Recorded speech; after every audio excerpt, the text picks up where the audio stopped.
Që bërë një pyetje, edhe më kisha thonë, profe, ti si pedagog që je, a na bën dot një lloj korelacioni për gjeopolitikën botërore, çfarë po ndodhe dhe pse këta të BE-s po e përkrajnë kaq shumë Ramën? Edhe kam fatin tani që apo shantin apo kohën që t'ja shpjegoj me dy fjalë vëlla. Se ti e di që unë jam simplificist, domethënë i them gjëra shumë shkurt vëlla. Nuk duhet lodhem me teori. Teoria kur duhet.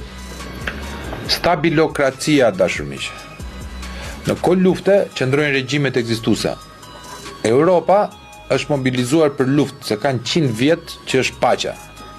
Edhe këtyre u ka ikur interesi tyre ekonomik, sepse industria e luftës është industria më fitimpruese e botës.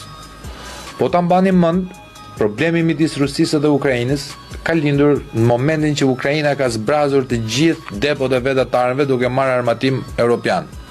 Kështu që, miq të nderuar, Europa e mban Vučićin sepse ka më pak kosto se sa ata që duan ta rrëzojnë Vučićin. Europa e mban Ramën se ka më pak kosto po të ndryshohet busulla e mendimit politik shqiptar. Sot u duhen ushtar. Këta tanët janë ushtar mercenar që luajnë për llogari të një elite apo X elite apo Y elite.